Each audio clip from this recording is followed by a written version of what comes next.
Hey there, this is the One Boom, and before I get into this tip, I want to tell you guys something pretty hilarious. Just now, Nintendo said that the Nintendo NX, their new console, is going to be about content, not teraflops. Nintendo's so stuck in the past. It's embarrassing. It, for us, it's about having stuff on our console, not like powerful hardware. So, yeah, every console has content. Every video game console I've ever played has content for it. Xbox One and PS4 have tons of content.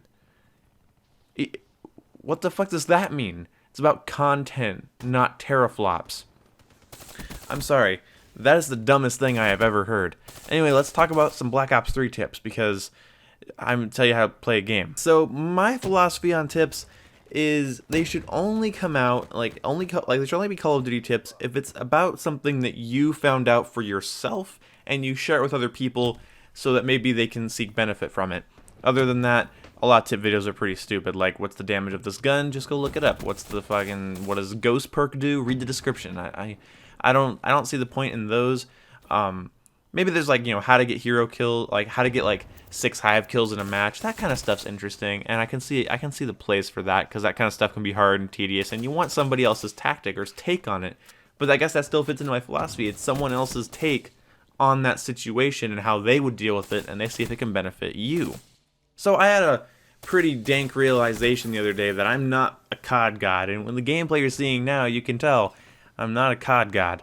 I don't even win this match you're watching right now, but in fact, I do end up coming around and giving myself my own personal victory.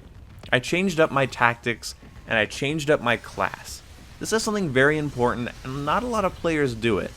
When you start to feel a little bit down in the dumps, and you start to feel like you can't win any gunfights, the hit detection feels weird, the lag feels weird, whatever it may be, whatever weird things are at play, sometimes the best thing to do is to change up how you're playing. I started this match off thinking I was going to use the suppressed XR2 and kind of be a stealthy Slayer. I know it's Nuketown, but I've made that work on Nuketown before. I thought it would be viable. And I was getting my ass kicked in, and I feel like I made a decent comeback. And when I switched to the Man of War, I don't watch the gameplay as I record this stuff, so I don't know. I'm going to go check. Okay, yes, I was in fact using the Man of War after I decided to wise up. It was just kind of a weird experience because I didn't mind that I lost. I was more concerned with my personal victory that I had just achieved. I had just achieved my own little personal victory. I led the team and ended up going positive, and I was tempted to leave that match several times. So this is my tip to you guys. Switch up your playstyle. Do something entirely different. And the next match you play, switch up your specialist. Make an entirely new class. Wipe all your classes and make new ones. Try a different perk you've never used before. Use a combination you've never seen anyone else use. I don't mean be silly, I just mean change things up. Sometimes you can get yourself into a little bit of a rut. The thing about a rut in Call of Duty is that you feel like you need to do one thing. Like you're just comfortable with doing one thing and one thing only. And that can be a detriment because not every enemy team you face is going to fit nicely into that pattern. So, yeah, what you did might work in 1, 2, 3, 4, 6 matches. It could go up to 10 matches. You could have 10 successful matches with the playstyle you're doing. It could take just one enemy team that it doesn't work on. And you need to adapt to that. So be honest with yourself that if you're sucking, and just really think about why. So, I'm not a great COD player. I'm not a brilliant person. I just thought that this would be a helpful tip to some of you because maybe you guys starting to get a little bit burned with Black Ops 3. Just change up how you play. I know a lot of people only play one way for only one reason. Change up the way you play and why you play. Go for a challenge. Just change things up. You'll be surprised how much it helps. So that's going to cut it for this video. I'm not going to call it a Tiny Tactics video or anything. I'm just going to say, what would be a good title for this video? Something along the lines of, what to do when things are going bad. Black Ops 3 gameplay. Something like that. I don't know. I just think of this shit up while I'm recording. So I hope you guys enjoyed this video. I have another vlog that I recorded. It's just my face blabbing about some stuff. But the title is Why Futuristic Call of Duties Are Better.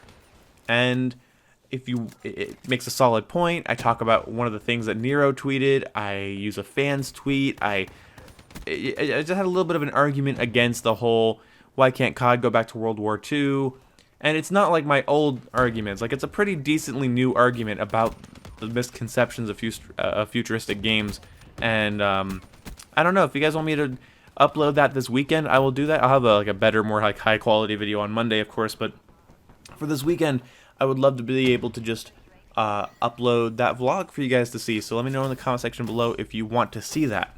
Also, at E3, you don't want to be the company that says, our console's not about being powerful, it's about having things inside of it. It's about having little content. Stop. Nintendo will die eventually, and it makes me sad. I am a huge Zelda fan, Metroid fan, Star Fox fan. I love those games. I love those characters, and I desperately want them to succeed. But if they're proving more and more that they're an incompetent old company, and it just made me laugh. I was on Facebook just before recording this, and I read Nintendo says our console's about content, not teraflops. If you don't have the power of the Xbox Scorpio or the PS 4.5 or the PS Neo or whatever it's called, pack up your things. It's over. The only reason people are going to buy your console are for exclusives, and exclusives hurt people. Exclusives keep gamers away from your things, because if they don't have your console but they want to play your games, that all of a sudden becomes like a $400 or $500 game, because they have to get the console with it, and that's not cool. So how about, Nintendo, you act cool? Why don't you put your games on Xbox or PlayStation? Why don't you expand and act like a company from this fucking century? Either, anyway, it's way off topic before and after, but to summarize the tip in this video, change things up if you're doing poorly. Yeah, that really needed 7 minutes, Ian. I will see you when I see you, and yeah, goodbye! Hey there, and today we're going to be talking about the Ghost perk. When should you use the Ghost perk? How should you use the Ghost perk? And when should you subscribe to my channel and like and share and favorite and use 10% off at Gamma Labs to get fucking G Fuel, get that fucking Gamma Labs, fucking get that control freak scuff, fucking spawn, fucking BenQ, fucking hell yeah, my nigga. Stay tuned for more top 10.